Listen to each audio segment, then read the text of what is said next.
Here's the key on this. Don't major in minor things. If you take up major time to do minor things, I'm telling you, you'll be behind the curve constantly. Here's what we learn in sales training. What's major time and what's minor time? Here's minor time, thinking about prospects. Here's minor time, making lists of prospects. Here's minor time, keeping books on prospects. Here's minor time, going to see the prospect. Here's minor time, evaluating the prospect after you've been there. That's all minor time. Here's major time, in the presence of the prospect. That's major time. And if you took a look, if you're in sales and you took a look at a week, you'd say, my gosh, I'm spending 90% of my time on the minor stuff and so little time on the major stuff in the presence of. How many hours in the presence of in my day? How many hours in the presence of during my sales week? Because the time that really counts is in the presence of the prospect. Majors and minors. Here's another key time management essential. Don't mistake movement for achievement. It's easy to get faked out by being busy. Guy comes home at night all exhausted, falls in the chair and says, oh, I've been going. Here's the big question. Doing what? It's not the going. Some people are going, and they're doing figure eights. I mean, their progress is small. So don't mistake movement for achievement. Here's another one in sales we learned. Don't mistake courtesy for consent. If somebody's pleasant and they nod, you say, oh, they're going to buy. No, they're courteous. You can't mistake courtesy for consent.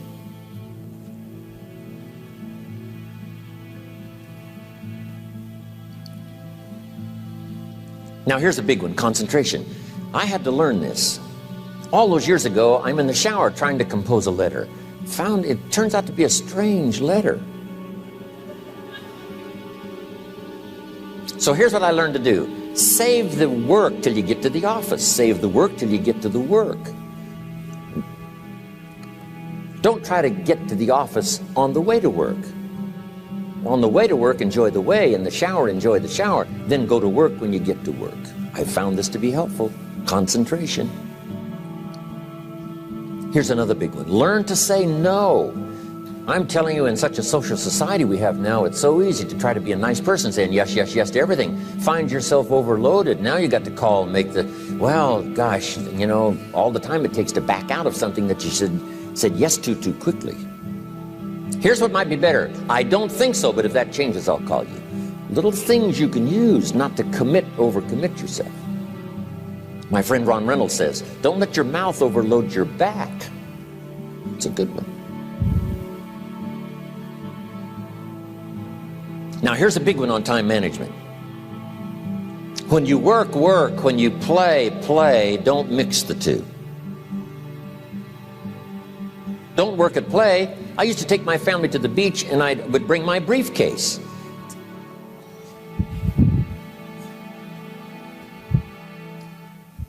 I learned not to do that. Or at the beach, I'm saying I should be at the office. Now my family's upset. Because I'm at the beach and I'm thinking office. Now when I'm at the office, I'm thinking what? I got to get my family to the beach. So things are not going too well at the office because I'm thinking beach, and things are not going too well at the beach because I'm thinking office. Here's what I learned to do. At the beach, be at the beach. At the office, be at the office. When you work. When you play. Don't mix the two. Don't work at play. Now here's one of the most important ones. Don't play at work. Work is too serious. You don't want the reputation of being the office joker. It's not a good one. Yes, there's time for some pleasant stories. Yes, there's time for a little humor. Yes, best if it's a happy office, of course. But I'm telling you, you got to be serious about work, because you're parting with a piece of your life for the work you do. Your work costs you a piece of your life. Here's what it's called. Serious business. Not grim, not unhappy, but serious. Key. Don't play at work. The old expression, I don't think we use it anymore, horse around at the office. Play around, play jokes, play tricks. No place, not at the workplace. At the beach, yes. At the bar, yes. Somewhere else, not work. You got to treat work with all due conservative passion, because it's leading you to your future. Here's another key phrase: all work is good. You may not like your job, but if it's the stepping stones to get you to where you want to go, you got to appreciate your job. You don't have to have a passion for your job. Here's the ultimate passion: a passion for incredible success in every department of my life. That's the passion. But don't look down on some menial job you have to do to finally get you to where you want to go. No job is menial.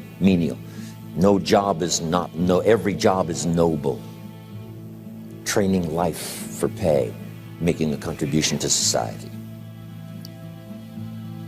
Next, analyze how you are. And if you have some weaknesses, if you can't, doesn't seem like you can change, here's the key: get it covered.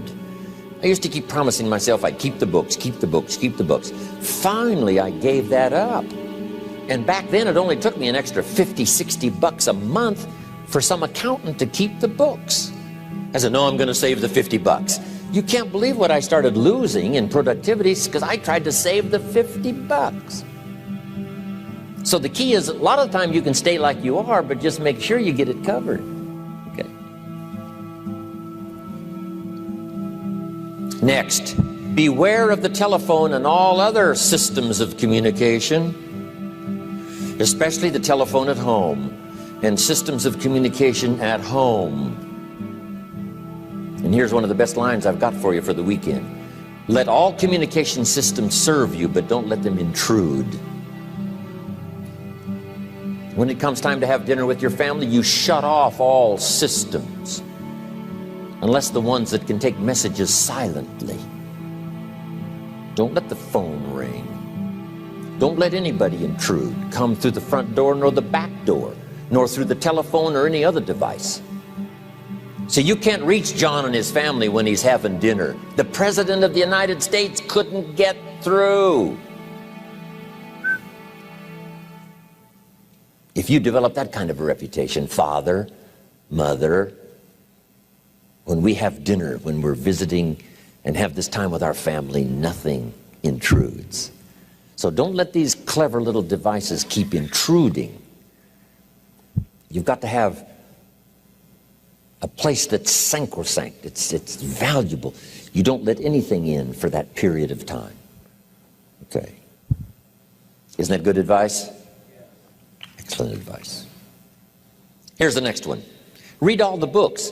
You know, I've only got a few notes here on time management, but if you've got some particular challenges, you run a big organization, a big corporation, you've got some challenges, there's plenty of books. Now, here's what's next. Just be more alert to the things that might be stealing your time. Here's why. Time is like capital.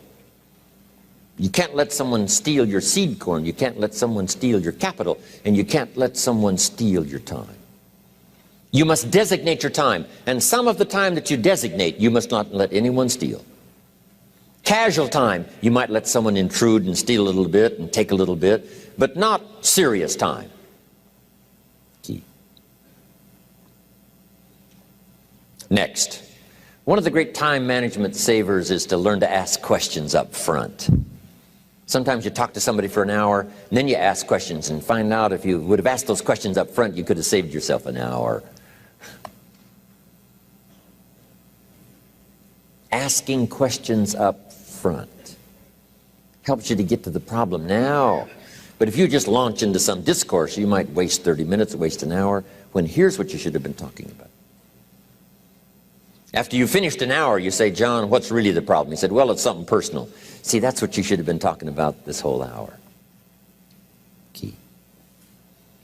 Next, learn to think on paper. Now we're going to take a break. Some ways to think on paper. One, we've covered one. Solving problems. Take it out of your head and put it on paper. Another one is setting goals. Making these lists we've already started. Here's another good way to think on paper. It's a projects book.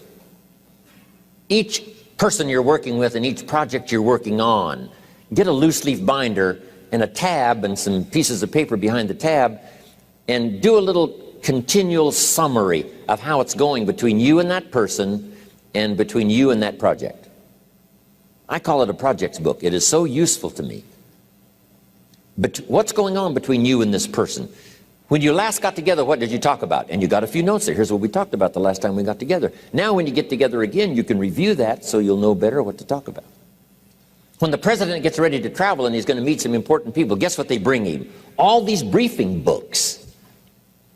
Right? The last time you were with Khrushchev, Kennedy is informed. Here's what he said and here's what you said. Kennedy said, oh, that's valuable. I need to remember that. If a person is important, it's worth a little running account. You might even have a projects book for your children. Here's what's happening between me and my child. We've talked about this, and we've talked about this, and we've talked about this. Next, a day timer. Keeping track of all of your appointments. You know, mine is all filled with, you know, when to catch an airplane and when to do a seminar and when to sit down and have a conference, all the rest. Next is a game plan. You know, if you've got a house and the, insurance is going to come due and some other things are going to come due, you just put it on a spreadsheet and make sure it's taken care of. Key phrase, take things out of your head and put them on paper. And the key is to just experiment with different ways that helps you to do that. Now here's the last one, thinking on paper, and that's to keep a journal. One of the things I'm known for around the world, have been now for 39, 40 years, is keeping a journal. Now my journal is not a, it's not necessarily it's not like a diary. It might be part diary. I'm flying over Ireland and I write down a few little things that impress me. Today I met this person. Wow, what an extraordinary event. Today I conducted this seminar in Rome. 1,000 people stood up and sang for me. I've got a little bit of a diary in there. But here's what primarily your journal is for. Collecting good ideas. A journal is to collect good ideas on your health, good ideas for your business, good ideas for your future, good ideas for time management.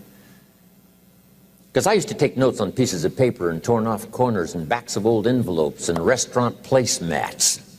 And I threw all this stuff in a drawer. It did not serve me well. I finally learned to get a bound copy, right?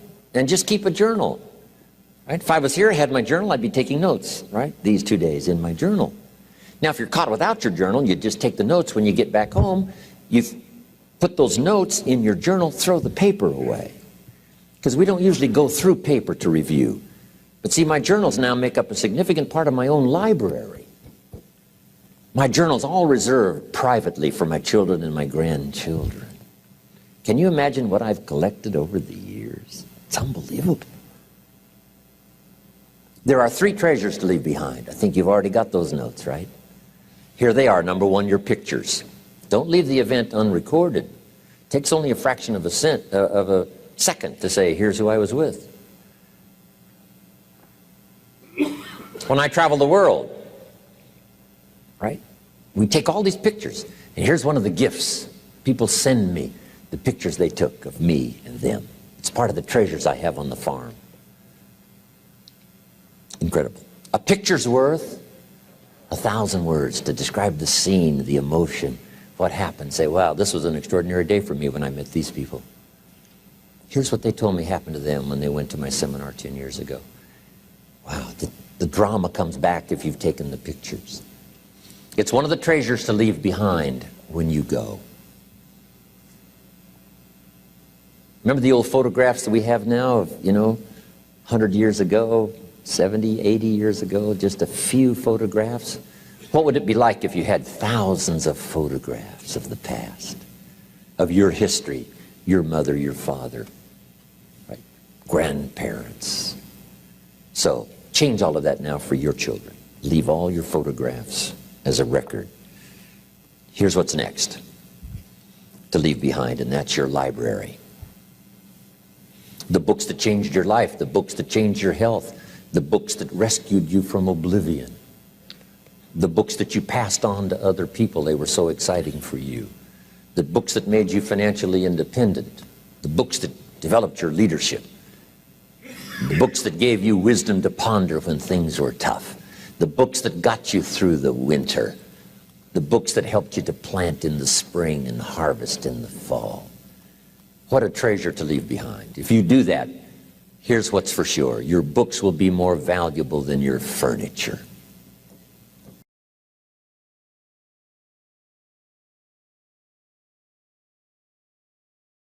Jim Rohn holds a special place as my all-time favorite motivational speaker. His speeches are not just inspiring, but also incredibly practical, often leaving me moved to tears. Here are some points to ponder on Jim Rohn's Focus on One Thing speech. Don't mistake courtesy for consent. Save the work till you get to the office. Learn to say no. When you work, work. When you play, play. Don't overmix the two. Don't play at work. All work is good. You may not like your job, but it's the stepping stone to get you where you want to go. You don't have to have passion for your job. Here's the ultimate passion. The passion for incredible success in every department of your life. Let all the communication systems serve you, but don't let them intrude you. Read all the books. Don't let someone steal your time.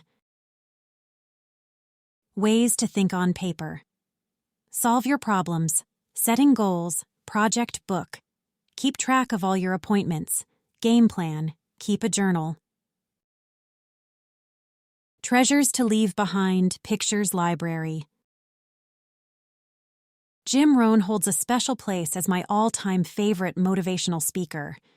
His speeches are not just inspiring, but also incredibly practical, often leaving me moved to tears. Focus on One Thing is one of his teachings that has profoundly impacted me, helping me discern between minor and major tasks in my work. It's made me reevaluate what I'm currently doing, distinguishing between tasks that truly matter and those that are merely time fillers. Despite the sense of accomplishment that comes with keeping busy, Jim Rohn's words have prompted me to pause and reflect. What major tasks should I prioritize? Should I delegate the minor ones? What if they're left undone? Sometimes I find myself wishing Jim Rohn were still alive to seek his wisdom on these matters. I'm curious, what are your thoughts on his speech? Feel free to share below, and I'll do my best to respond. Thank you for listening. See you at the next video.